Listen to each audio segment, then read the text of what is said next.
I will get them to introduce themselves briefly, but this is one of the programs of Rumah Resiliensi, which is in conjunction with Global Platform on Disaster Risk Reduction 2022 being held in Bali, Indonesia. Now let me just go to our guest, Ono Sensei. If you kindly introduce yourself and what you do, actually. So please introduce yourself to our audience. Yes. Thank you, Yuichi Ono-san. He and I worked in the same organization in UN long ago, so I know him very well. And Fuji Ono, I'm Ono, so he's more important. And I work at Tohoku University, one of the tsunami-affected area in Japan. And we developed International Research Institute of Disaster Science after the tsunami, 1 year after tsunami. So our research center, about 100 people doing research on disaster risk reduction. So I'm one of the professors and studying about policy, DRR policy. Yes. Correct. So Ono Sensei from Tohoku University with expertise on policy. Pak Abdul Muhari, would you introduce yourself briefly? Who you are and what you do? Thank you, Pak Puji. So my name is Abdul Muhari. I'm now heading the Center of the Data, Information and the Communication at the National Disaster Management Agency. Previously, I was graduated I do my Ph.D. at the Tohoku University, same institution with now Professor Yuichi Ono at the International Research Institute of Disaster Science. Yeah. Thank you. So there's a connection of Pak Muhari and Ono Sensei. They're both from Tohoku University.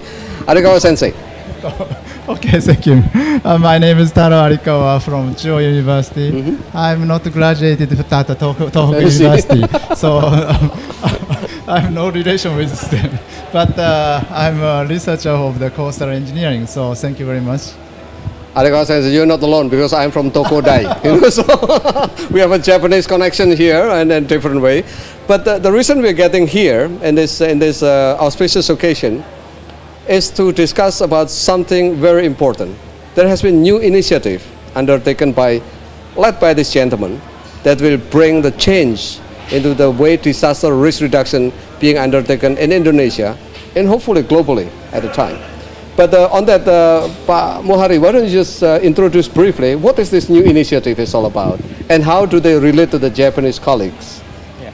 Thank you, Pak Puji. So, in many occasions, we always discuss how to bridge the science into the policy development. So this is one of the examples that we would like to show that we are bilaterally Indonesian institution and Japanese institution developing initiative that we have just got the confirmation of the funding for the next 5 years. Related with the research on developing coastal resilient community. Particularly, we will discuss about how to increase the capacity of the local community against the tsunami and the other coastal disasters such as storm surge and the coastal abrasion and etc. So the approach we would like to conduct, why this should be different than the previous research, that at BNPB we mainstream the way that disaster risk reduction should be started from the very small social scale or social unit, which is the individual, family, and the community. So this is how we are going to do the implementation of this research, and also to make not the coastal community not only the subject of this research, but also the object, not only the object, but also the subject of this research. So we would like to go deeper to the community and try to make them more resilient through the way how the scientists can intervene by not avoiding the way they already conducted from several years ago, what we so-called the local knowledge. Yeah. Right. Good. So now, in that relation, Ono Sensei, you recall when you were in Sendai, part of the Sendai framework structure was that the first 5 years of Sendai framework was sort of preparation for the government to put the policy infrastructure and so on, right? And now getting to 2022, it seems like the move is now to substantiate the one more at the ground level. Now, Ono Sensei, in your view, how is this new initiative actually strengthen the way we move towards the goal of Sendai framework? Yes.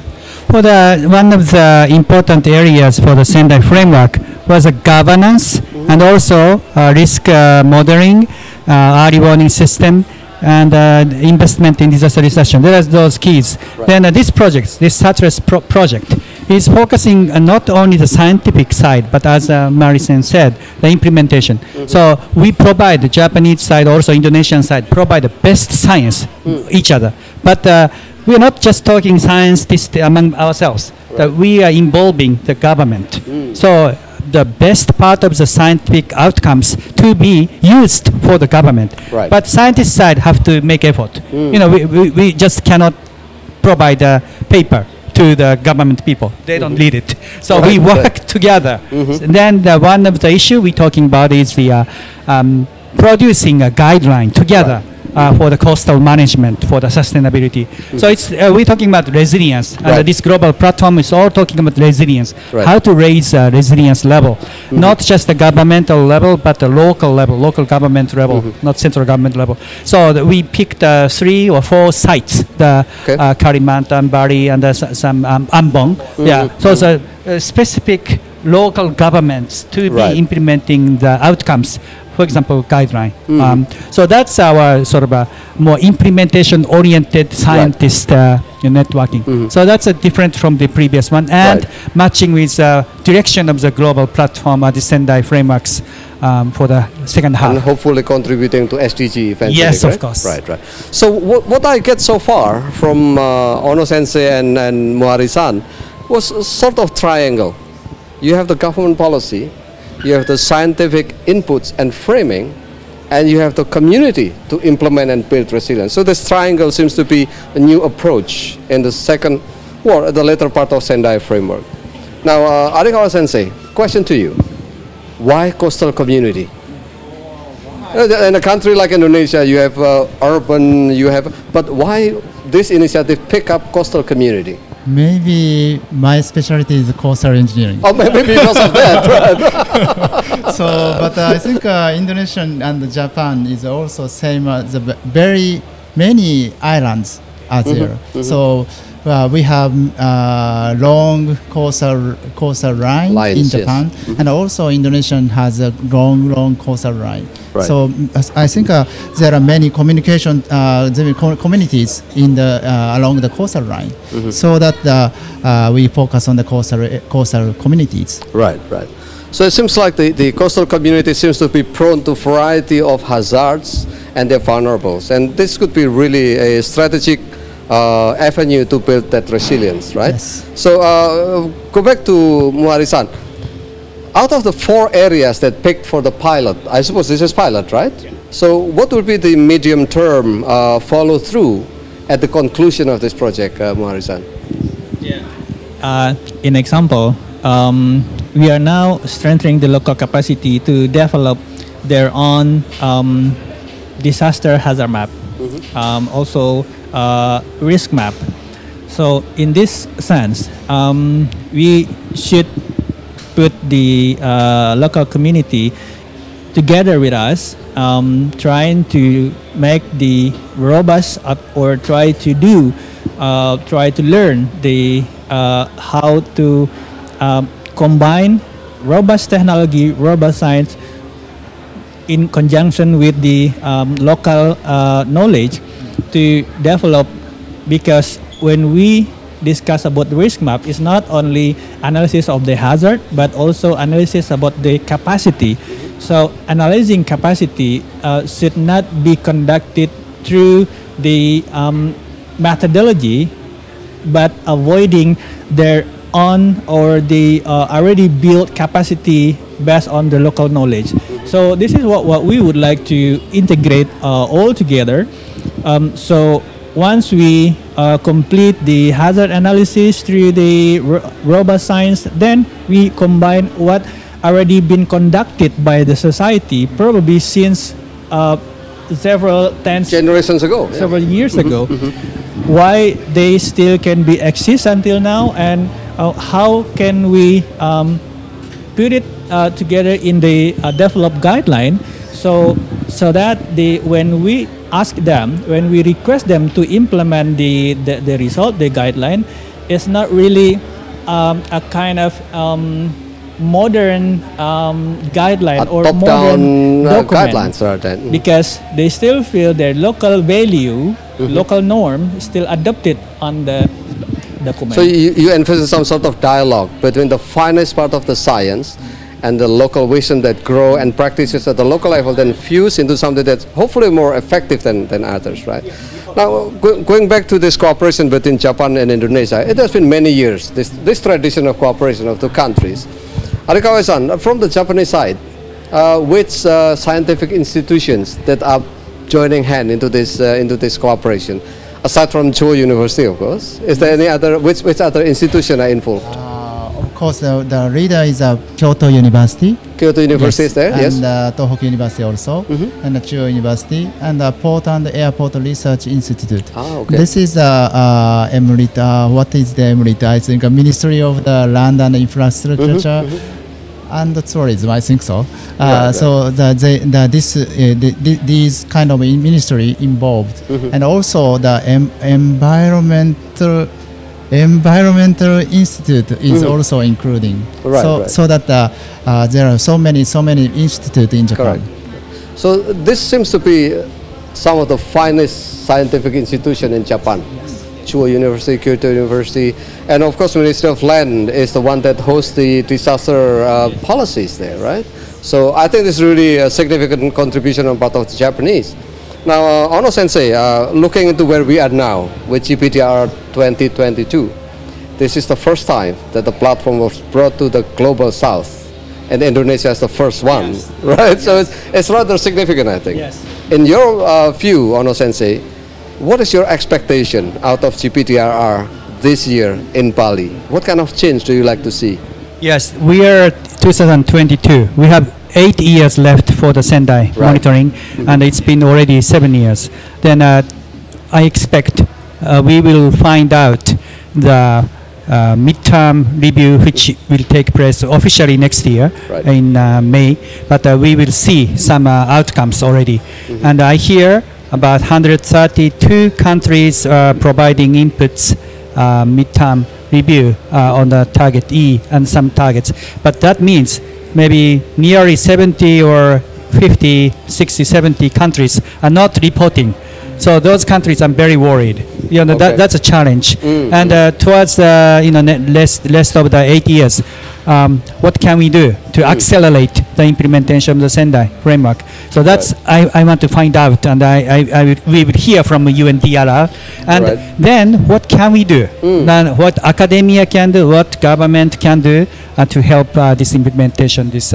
Then this one project, what I like is we are not just Japan is very good at structural engineering side of the sea walls and dikes and so on. That's we're very good at it. And we don't have much practice on the green side of like a mangrove protection. We hear mangrove is a very good protection for high tide or the storm surge or tsunami, but how much? We have to be able to understand it very well. Then Indonesia, you don't have lots of structural measures, but you have a traditional way of protection, naturally protecting the using mangrove trees or some other ways. So one of our focus is green and gray infrastructure, the mangrove and concrete. How we can use it in a balanced way? How much is the impact? So unless we know it, we cannot make an implementation. I like this color scheme, right? Gray for the concrete, green for the mangrove, and blue for the coastal community. So it's going to be gray, green, and blue, right? So it will bring us to the better state towards the SDG. Now, Arikawa Sensei, particular to GPTR 2022, what will be the expectation of the scientific community? As you say, there will be a conversion of science and policy. But what is your expectation? What's the bigger role that scientific community will bring into the world? Maybe I think I think our knowledge. Yes. Maybe we promote our knowledge to the not only the politicals but also the community, public people. Okay. So I think this is the kind of very important things because the communication of the between the science and society and the policy is very, very important. So that is my expectation. Right, excellent. I think it's in line with what Ono Sensei was saying. In one way, your scientific community, you being one of them, would help to make more robust evidence-based policies in a way, but also measure the achievement of the policy, because Ono Sensei, we worry with the rest of the 70, the scientific community could help and quantify some of these gaps and achievement. Now, last question to Muhari-san. Being the host of the GPDRR and such a special thing, this is the first time after the pandemic. How significant is it to the Indonesian government? Yeah, this is a very challenging,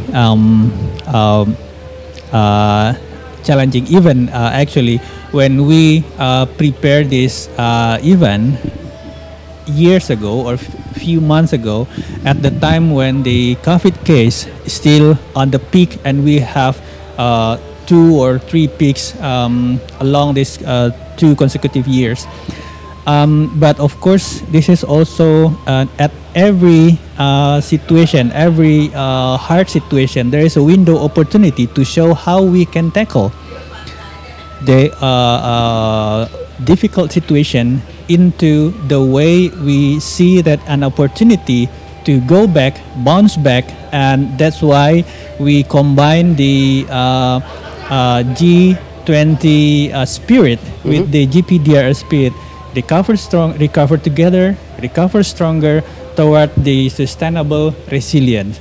So we would like to show to the world that Indonesia, aside of ability to tackle the pandemic, we can keep the economic growth, become among the 5 countries in Asia that can reach 5% at the beginning of this year. Development growth. Yes. Okay. So this is probably one thing that the president will say at the opening.